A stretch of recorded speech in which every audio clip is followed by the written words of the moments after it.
قرآن مجید سے یہ معلوم ہوتا ہے کہ نماز کے بعد دین میں سب سے بڑا جو حکم ہے وہ انفاق فی سبیل اللہ کا ہے، جس کی قانونی شکل زکوٰۃ ہے۔ زکوٰۃ وہ مقررہ حق ہے جو ہمارے مال پر عائد ہوتا ہے، اور اگر کسی کے پاس سیونگ ہو تو سال گزرنے کے اوپر صاحب نصاب ہونے کی شکل میں اسے 2.5% زکوٰۃ دینی ہوتی ہے۔ اس کے علاوہ اپنی آمدنی کے اوپر بھی زکوٰۃ دینی ہوتی ہے۔ یہ وہ دوسرا تصور ہے جو عام طور پہ ہمارے یہاں معلوم نہیں ہے۔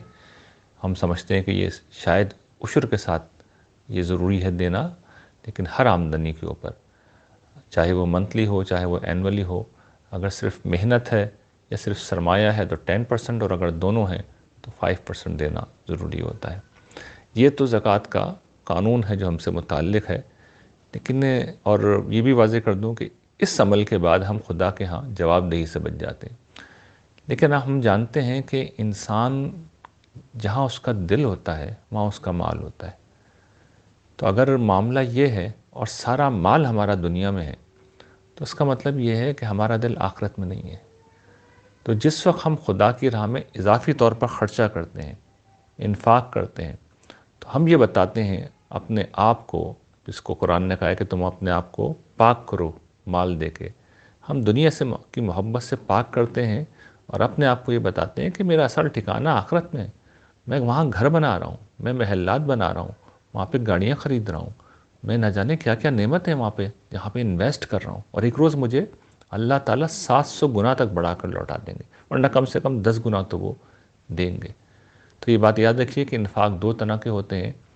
ایک انفاق تو وہ ہوتا ہے جو انسانوں کے لیے کیا جاتا ہے، اس انفاق پہ بے پناہ اجر ہے، بے پناہ ثواب ہے۔ اس میں سب سے زیادہ حق ان لوگوں کا ہوتا ہے جو ہمارے ارد گرد ہیں، ہمارے جاننے والے ہیں۔ ان کے اوپر اللہ اگر توفیق دے، اتنی وسعت دی ہے، تو پھر دل کھول کے خرچ کریں، اس لیے کہ یہ جو پیسہ خرچ ہوگا یہ قیامت کے دن ہمارا سب سے بڑا ایسٹ ثابت ہوگا۔ انفاق کی دوسری شکل وہ ہوتی ہے جس میں نصرت دین کے لیے یا خدا کے دین کی مدد کے لیے، خدا کے دین کے تقاضوں کو پورا کرنے کے لیے، اس کی نشر و اشاعت کے لیے، اس کی دعوت و تبلیغ کے لیے، اس کے استحکام اور استدلال کے لیے جو بھی محنت کاوشیں ہو رہی ہیں، جس پر آپ کا اطمینان ہے، جس شخص پر، جس ادارے پر اعتماد ہے، کسی بھی کام کے اوپر آپ کا اعتماد ہے، اس کے اوپر دیں۔ اس کی فضیلت اتنی زیادہ ہے کہ جب اس کا اجر اللہ تعالیٰ بیان کرتے ہیں تو کہتے ہیں کہ اب میں گناہ کے حساب سے نہیں دوں گا، 10 گنا 700 گنا، یوں نہیں، بلکہ یہ تم نے مجھے قرض دیا ہے۔ یعنی اتنی بڑی بات ہے۔ آسمان و زمین کا مالک جو سب کو دینے والا ہے، وہ گویا کہ قرض مانگ رہا ہے، وہ کہہ رہا ہے مجھے قرض دو، جو مجھے قرض دو گے میں بڑھا چڑھا کے اسے لوٹاؤں گا۔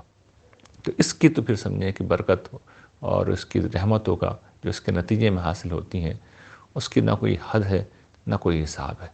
ہم یہ سمجھتے ہیں، حضور نے بھی اس پہ توجہ دلائی ہے کہ آدمی یہی کہتا ہے کہ میرا مال میرا مال۔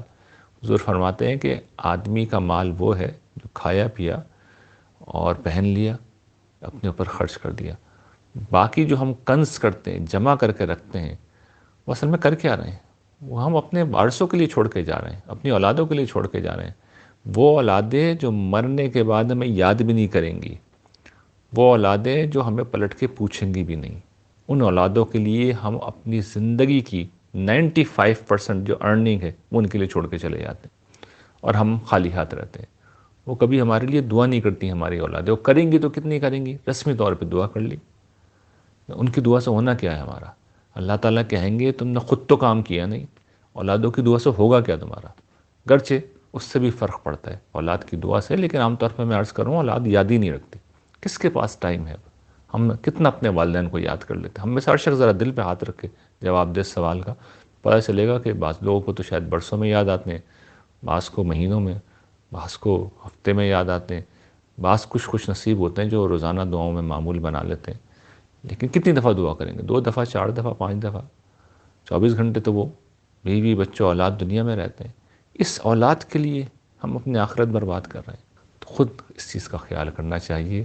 رمضان میں حضور کے انفاق اتنا بڑھتا تھا گویا کہ بارش ہوتی ہے۔ رمضان کے مہینے میں اس کا خصوصی اہتمام ہونا چاہیے، ضرورت مندوں کے لیے ہونا چاہیے۔ جب بھی نصرت دین کا موقع ہو تو کھل کے انفاق کرنا چاہیے۔